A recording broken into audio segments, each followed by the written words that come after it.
Hello my friends, welcome to my channel Bringer of Light Intuitive. I'm Cindy. Thank you so much for being here with me today. We're going to dive into a Who Am I Reading For reading. This is my daily readings that I do every week here on my channel. And that's where I get a message and you tell me who I'm reading for. So if you are new, that's how we do things around here. So let me know in the comments below who I'm reading for. Also, thank you to all of my new friends and channel members, community members here. Thank you for subscribing. I have enjoyed reading all of your comments, and I have enjoyed meeting you. Thank you so much. I appreciate all of your support and your kind words. You guys have been amazing, and thank you for all the bookings that you guys have been doing lately. Shout out to all my private clients and the things that you guys say to me. I mean, I am telling you how lucky and how blessed I am to have such a beautiful community. Thank you. Thank you. Thank you. Thank you. Thank you. All right, guys, let's dive in.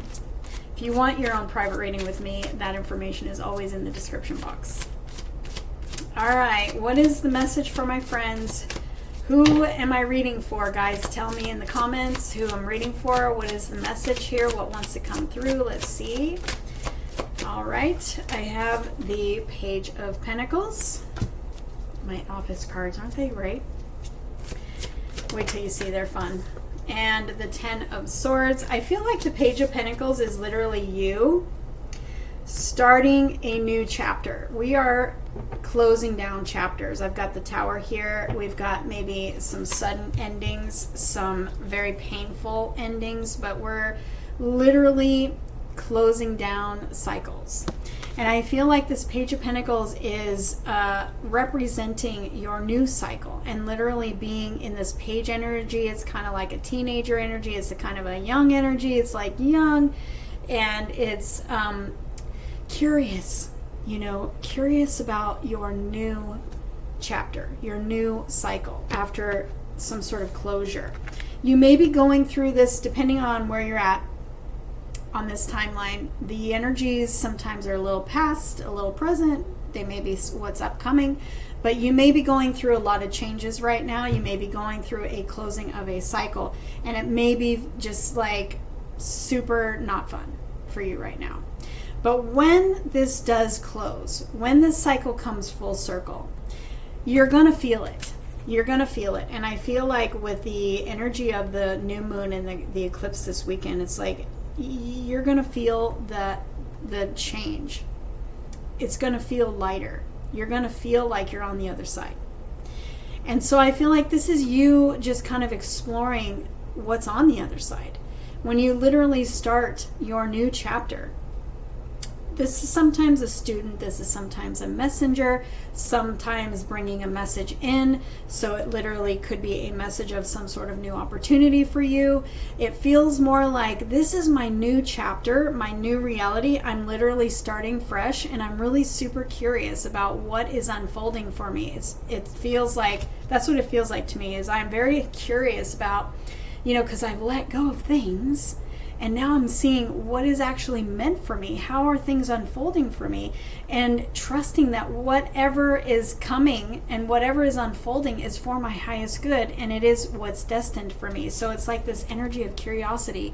And this energy, it's like a childlike faith of stepping into this new season of your life, this new chapter, and seeing what's in store for you. But it does also feel for some that it's literally a commitment of some kind. So like a new opportunity, perhaps it is a job, it is a pentacle. Perhaps you're receiving some sort of message that you received some sort of job offer. This could be even an offer of commitment in a relationship. And I feel like you needed to go through the change, closing the cycle in order to be on the other side, to be able to receive this. And I know that's hard to hear sometimes because, it's been difficult to say the least. But what is this Page of Pentacles? What does this represent? What is coming in for my friends? There it is, the Ace of Pentacles that's in its hand. In its hand. This person's hand holding this Ace of Pentacles. It's your brand new start. It's your brand new cycle. It's starting a very abundant and fruitful, prosperous, very good energy cycle. It's a very positive energy. You're definitely starting fresh on a new path. I've got the Page of Cups. Sorry, Knight of Cups. And the Six of Pentacles. And the Emperor. Tell me more about this. Tell me more about this. The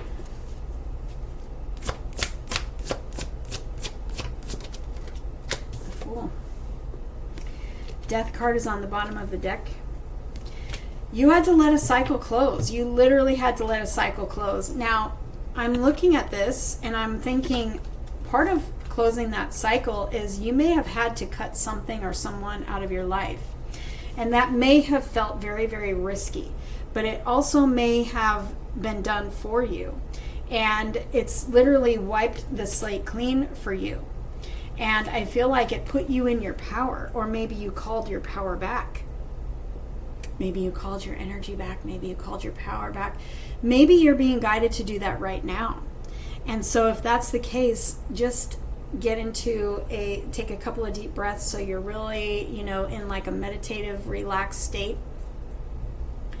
And say with me, I call my power and my energy back from any people, places, and things that took my power from me or that I gave my power to. I literally call my energy back.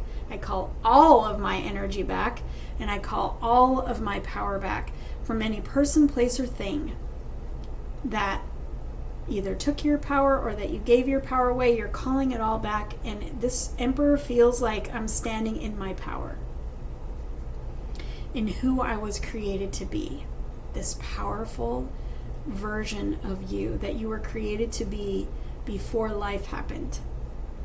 This is a very stable energy. This is a very grounded energy. This is fiery energy. This is somebody who goes after their vision, who doesn't let any fear or anything stop them. This is somebody who's in their power. And this is somebody who is the leader of their kingdom, their empire. So you may be starting a new business venture. Maybe that's what this is about. You may be starting in some sort of a leadership position. Maybe a job is being offered to you and there's some sort of high-ranking leadership position that is linked to this new opportunity. Either you start there or you're going to be there shortly thereafter. But it also feels like you are in your power because you're no longer giving to any energy that does not also give to you. You're only accepting reciprocity. You're no longer pouring into cups that don't pour into yours. You're no longer giving energy. You're no longer, overthinking, over showing up, over earning. You're no longer in that scarcity energy. You're in reciprocity energy where you show up for you and what feels good to you. You're not pouring into anybody or anything that doesn't also pour into you. You're only accepting equal reciprocity in all of your relationships and all of your dealings in life. And this is you standing in your power, not giving your power away. And it's attracting in new things for you. It's attracting because you're in this power and because you're igniting this law of reciprocity. It's attracting in new opportunities. Now, this could be love. This could be something different. Coming in, as I said, you're no longer pouring into cups that don't pour into yours. This is you attracting in opportunities, people, places, things that pour into your cup. And it may be like you're attracting new like-minded friends. Maybe you're attracting new love. Maybe you're attracting a new job. Like I said. But it's like, it's different than what you had before because there was this loss of power. There wasn't reciprocity. So this is representing people, places, and things pouring into your cup, where before you poured into everybody else's cup. That table is turning, and you're igniting the law of reciprocity. You're standing in your boundaries. You may be finding your truth, to speak your truth, finding your voice. I point here for the throat chakra might have been unblocked recently, because I feel like you're finding your voice, you're speaking your truth, you're laying out some serious boundaries, and you're sticking to them because you're in your power, but you're also igniting this law of reciprocity. She's very famous, this queen, for not giving to anyone or anything that doesn't also give to her. This is changing your whole life. This law of reciprocity that you're igniting in your life by being in your power, you are changing your whole life. And so pay attention to what, after this, it may already be happening, but I feel like this is happening after the new moon, which you may be seeing this reading after the new moon. The energy is shifting, the energy is changing, and you're going to feel it. So pay attention to what comes. Pay attention to what presents itself to you. And really use that intelligence that you are in your power of the Queen of Swords to really be, what is the word? You're being decisive, but you're also being discerning. That's the word. You're being discerning. Is this an equal, this is part of my new equal reciprocity cycle here? Or is this doesn't resonate for me somehow? And don't be afraid to use your sword and cut out anything that doesn't resonate for you, anything that doesn't give to you, anything that doesn't fit that reciprocity, because that energy is changing everything for you. So pay attention to what is presented to you and use that discernment, because you are attracting in a lot of new opportunities, people, places, and things, and recognition, love, achievement. You're wiping the slate clean. You have a breakthrough on the other side of all of this, and you are going to recognize when something doesn't fit. So don't be afraid to say no to what doesn't fit, because this law of reciprocity is going to give to you exponentially in all areas of your life. All right, guys, I love you. I will see you in the next reading.